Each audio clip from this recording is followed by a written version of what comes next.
दोस्तों देखो कैसे हम चुटकियों में बता पाएंगे यदि 21 फरवरी 2022 को सोमवार है तो 21 फरवरी 2029 को कौन सा दिन होगा।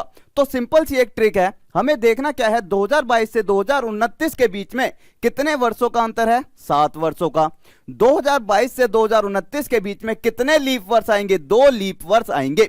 तो यदि मैं इन दोनों को ऐड करूंगा तो मेरे पास आएगा 9, और मैंने पूछा कि 9 को यदि 7 से भाग करूंगा तो कितना शेष बचा, तो आप कहोगे 2। तो हमें क्या करना है, सिंपल 2 को सोमवार में ऐड करना है और बुधवार मेरा क्या आ गया, राइट आंसर।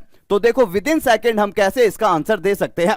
अब आप में से कुछ स्टूडेंट होंगे जो कहेंगे गुरुजी आखिर ये हुआ कैसे। तो इसके पीछे का 2 मिनट का कंसेप्ट है, उसे एक बार समझ लेते हैं।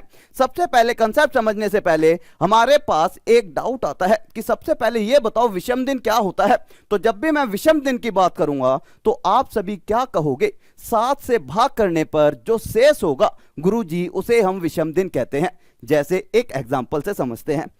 मान लो हमारे पास दिया हुआ है 15 दिन। अगर मैं बात करता हूं 15 दिन में कितने विषम दिन हैं, तो आप लोग क्या करोगे, 15 को 7 से भाग करके देखोगे। और जब मैं 15 को 7 से भाग करूंगा तो मेरे पास शेष बचेगा कितना, 1। तो जो ये शेष बचा है हमारे पास 1, ये मेरा क्या हो जाएगा, विषम दिन। इसी तरह से अगर मैं पूछूं 25 दिन में कितने विषम दिन हैं, तो आप लोग क्या करोगे, 25 को 7 से भाग करेंगे, हमारे पास जाएगा 7 ये 21, शेष बचा मेरे पास 4। अब जो ये 4 शेष बचा है यही मेरे पास क्या होता है, विषम दिन। तो हमारे पास एक कंसेप्ट क्लियर हुआ, जब भी हमें विषम दिन निकालना है तो 7 से भाग कर देखेंगे और जो भी शेष बचेगा वो मेरा विषम दिन होता है।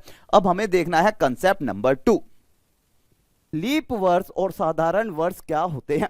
तो आप क्या कहोगे, हर 4 साल बाद हमारा लीप वर्ष आता है।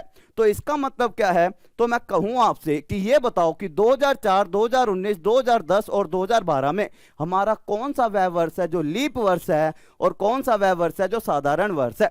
तो आप क्या कहोगे, वह वर्ष जो 4 से भाग होता है वह हमारा क्या होता है, लीप वर्ष। और वह वर्ष जो हमारा 4 से भाग ना हो वह मेरा साधारण वर्ष होता है। अगर मैं बात करूं 2004 की, तो क्या ये मेरा लीप वर्ष है या साधारण वर्ष। तो आप क्या कहोगे कि अगर मैं 4 से भाग कर देखूं तो 4 का डिविजिबिलिटी रूल क्या कहता है, आखिरी की 2 डिजिट को चेक कर लो, अगर आखिरी के 2 नंबर 4 से भाग हैं तो ये मेरा क्या हो जाएगा, लीप वर्ष। तो मुझे पता लगा 2004 मेरा क्या है, लीप वर्ष है। और ये बात आप सभी को पता होगा, लीप वर्ष का मतलब क्या है, 366 दिन। और लीप वर्ष में फरवरी के महीने में कितने दिन आते हैं, 29 दिन आते हैं। तो मैं कह सकता हूं कि वह वर्ष जिस वर्ष में 29 दिन आते हैं फरवरी के महीने में, वह मेरा लीप वर्ष है। अगर मैंने कहा 2019 की बात करूं, मैंने 4 से भाग करके देखा 19 को, क्या 19 मेरा 4 से भाग है, नहीं। तो क्या ये मेरा लीप वर्ष है, नहीं। अगर लीप वर्ष नहीं है तो कौन सा वर्ष है, यह मेरा साधारण वर्ष है। और अगर बात हो रही है साधारण वर्ष की, तो फरवरी के महीने में साधारण वर्ष में केवल 28 दिन होते हैं। इसी तरह से अगर मैं बात करता हूं 2010 सन की, तो हमें पता है 2010 को जब मैं 4 से भाग करके देखूंगा तो ये भी पूरी तरह से भाग नहीं होगा। तो ये भी मेरा क्या है, साधारण वर्ष। और अगर ये मेरा साधारण वर्ष है तो फरवरी के महीने में मेरे पास फिर से 28 दिन होंगे। लेकिन ये बताओ क्या मेरा 2012 लीप वर्ष है या साधारण वर्ष। तो हम कहेंगे 4 से भाग करके देखा और हमारा पूरी तरह से भाग हो जाएगा 2012। तो अगर ये पूरी तरह से भाग है तो ये मेरा क्या है, लीप वर्ष है। और अगर ये लीप वर्ष है तो फरवरी के महीने में मेरे कुल कितने दिन आने वाले हैं, आप कहोगे 29 दिन आने वाले हैं। अब चलते हैं क्वेश्चन की तरफ। अगर आपको ये 2 चीजें पता है ना, विषम दिन और लीप ईयर और साधारण वर्ष के बारे में, तब आप आसानी से आंसर दे पाओगे। अब क्वेश्चन को देख लेते हैं। क्वेश्चन क्या है, एक बेसिक सा क्वेश्चन, फिर चलते हैं अपने मेन क्वेश्चन की तरफ। क्वेश्चन कह रहा है यदि 13 मई 2007 को रविवार है तो 13 मई 2019 को कौन सा दिन होगा। तो हमें 2 चीजों का ध्यान रखना है। सबसे पहला हमें निकालना क्या है, विषम दिन। अगर मैं विषम दिन की बात कर रहा हूं या फिर ऑड डेज की बात कर रहा हूं, तो हमें क्या करना है, हमें देखना है कि हमारे पास सन 2007 से 2019 के बीच में कितने वर्षों का अंतर है, कितने वर्षों का अंतर है। प्लस हमें देखना है 2007 से 2019 तक कितने लीप वर्ष आए हैं। अगर आपने ये दो चीजें देख ली तो आप आसानी से आंसर दे पाओगे। तो 2019 और 2007 के बीच का यदि मैं अंतर देखूं तो मेरे पास 19 में से 7 गए, 12 वर्षों का अंतर है। प्लस में लीप वर्ष कितने हैं, तो अभी अभी बताया वह वर्ष जो 4 से पूरी तरह से विभाजित हो जाए या भाग हो जाए। तो एक तो आया होगा सन 2008, एक आया होगा सन 2012 और एक आया होगा सन 2016। 2007 से लेके 2019 के बीच में हमारे पास 3 लीप ईयर आए होंगे। टोटल कितना हो गया, 12 और 3 15। अगर मैं बात कर रहा हूं विषम दिन की, तो विषम दिन क्या होता है, 7 से भाग करने पर जो भी शेष बचे, कितना शेष बचा मेरे पास 1।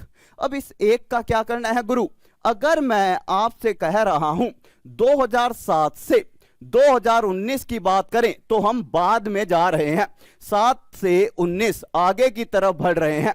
अगर मैं आगे की तरफ बढ़ूंगा तो मुझे प्लस करना है, तो मैं क्या कहूंगा, मेरे पास जो ये 1 आएगा उसे हम प्लस करेंगे और रविवार में जब मैं प्लस करूंगा कितना, प्लस का 1, तो मेरा पास आंसर आ जाएगा सोमवार। और राइट आंसर क्या होगा इसका, सोमवार या मंडे। तो विद इन सेकेंड आप कैसे आंसर दे सकते हो, आपके सामने स्क्रीन पर है। एक क्वेश्चन और देख लेते हैं। अगर मेरे पास दे रखा होता 26 अगस्त 2019 को यदि सोमवार है, तो 26 अगस्त 2010 को क्या होगा। सबसे पहला हमें देखना है 19 से लेकर 10 के बीच में कितने वर्षों का अंतर है। तो अगर मैं विषम दिन की बात करूं, विषम दिन के लिए मुझे क्या करना है, सबसे पहले मैंने देखा अंतर, मेरे पास आया 9 वर्षों का अंतर, प्लस मैंने देखा लीप वर्ष कितने हैं, 2010 से 2019 के बीच में एक 2012 आया होगा और एक आया होगा 2016। तो मेरे पास कुल 2 लीप वर्ष आए हैं। अगर इन दोनों को मैं ऐड करूंगा तो मेरे पास 9 और 2 11, और 11 को जब मैं 7 से भाग करूंगा तो मेरे पास कितना आएगा, 4 आएगा। 4 ये मेरे पास प्लस का आएगा या माइनस का आएगा। अगर मैं ये नोट करना चाहूं कि प्लस का है या माइनस का, तो इस बार आप देखोगे 2019 से 2010 पे जा रहे हैं, 2019 से 10 पर, मतलब कि पीछे की तरफ जा रहे हैं, तो हमें ये माइनस करना पड़ेगा। तो सोमवार में से जब मैं माइनस का 4 करूंगा तो सोमवार से पहले रविवार, फिर शनिवार, शनिवार से पहले शुक्रवार, शुक्रवार से पहले बृहस्पतिवार। तो हमारा आंसर क्या आ गया, हमारा आंसर आ जाएगा गुरुवार। तो राइट आंसर होगा गुरुवार या फिर थर्सडे। क्लियर है। अब एक क्वेश्चन और देख लेते हैं। अगला क्वेश्चन हमारे सामने स्क्रीन पर है। अगर मैं बात कर रहा हूं 2003 से 2011 की, ये केस कब है, केस और समझ लेना जब हमारे पास डेट और महीना सेम है और वर्ष अलग है। हमें सिंपल देखना है इन दोनों के बीच में कितने वर्षों का अंतर है, 8 वर्षों का अंतर है। कितने लीप वर्ष आए होंगे, मेरे पास सन 2004 आया होगा, 2008 आया होगा, 2 लीप वर्ष आए होंगे। दोनों को मैंने ऐड करा 10, 10 को 7 से भाग करूंगा, शेष कितना बचेगा 3, प्लस का आएगा या माइनस का, 3 से 11 पर जा रहे हैं तो प्लस का आएगा। और बुधवार में जब मैं प्लस का 3 करूंगा, बुध के बाद बृहस्पति, शुक्र, शनि, तो मेरे पास कितना आ गया, यहां पर आ जाएगा शनिवार। शनिवार या सैटरडे इसका राइट आंसर हो जाएगा। क्लियर है। अब हमारे पास सबसे आखिरी क्वेश्चन जो बच्चों का डाउट आता है सबसे ज्यादा, यह है वो क्वेश्चन। अगर मैं इस क्वेश्चन की बात करता हूं तो आप लोग देखो ध्यान से, क्वेश्चन क्या कह रहा है, क्वेश्चन कह रहा है यदि 10 फरवरी 2008 को मंगलवार है तो 10 फरवरी 2020 को क्या होगा। तो मैंने अंतर देखा कितना आया, 2020 और 8 के बीच में 12 वर्षों का तो अंतर है। प्लस लीप ईयर की अगर मैं बात करूं तो आप देखोगे सन 2008 भी आया है मेरा, 2012 भी आएगा मेरा, 2016 भी आएगा और 2020 भी आएगा। लेकिन अगर मैं नोट करूंगा, सबसे जरूरी बात क्या है, मेरे पास 10 फरवरी से हम चलना शुरू करेंगे। तो 10 फरवरी 2008 की बात करी है तो मेरे पास कितना आएगा, 10 फरवरी 2008, 11 फरवरी 2008, इसी तरह से 29 फरवरी 2008 भी आएगा। इसका मतलब मेरे पास यदि 29 फरवरी आया तो ये मेरा क्या हो जाएगा, लीप ईयर। 2012 भी क्या है मेरा, लीप ईयर। 2016 भी क्या है, लीप ईयर। लेकिन अगर मैं बात करता हूं यहां पर किसकी, सन 2020 की, तो सन 2020 में आप नोट करोगे मेरे पास डेडलाइन दी हुई है 10 फरवरी 2020। 2020 की। इसके आगे मुझे नहीं जाना। अगर इसके आगे नहीं जाना तो एक चीज बताओ, क्या मेरे पास 29 फरवरी 2020 आएगा? नहीं आएगा। अगर 29 फरवरी 2020 नहीं आएगा तो हम इसे लीप ईयर की कैटेगरी में नहीं लेंगे। तो सन 2020 मेरा लीप ईयर की कैटेगरी में नहीं आएगा। तो मेरे पास कुल 3 लीप ईयर आए हैं। तो 12 और 3 15, 15 को 7 से भाग करूंगा, शेष बचेगा 1।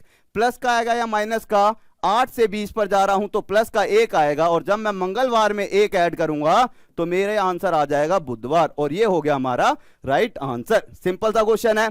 अब आपके लिए क्या है, एक होमवर्क के लिए क्वेश्चन। तो गाइस ज्यादा से ज्यादा वीडियो को लाइक करें, चैनल को सब्सक्राइब करें, और इस क्वेश्चन को कमेंट बॉक्स में जरूर आंसर करें, जिससे मुझे पता लगेगा कि आपको चीजें समझ भी आई हैं या फिर नहीं। और इसी तरह से अगर आप पूरी तरह से किसी भी कोर्स को पढ़ना चाहते हैं तो टॉप तक ऐप को डाउनलोड करें। टॉप तक ऐप पर सभी कोर्सेज का प्राइस केवल 499 रुपए है। तो आज ही डाउनलोड करें टॉप तक ऐप। तो okay guys, thank you, take care, मिलते हैं फिर। जय हिंद, जय भारत, लव यू सभी को।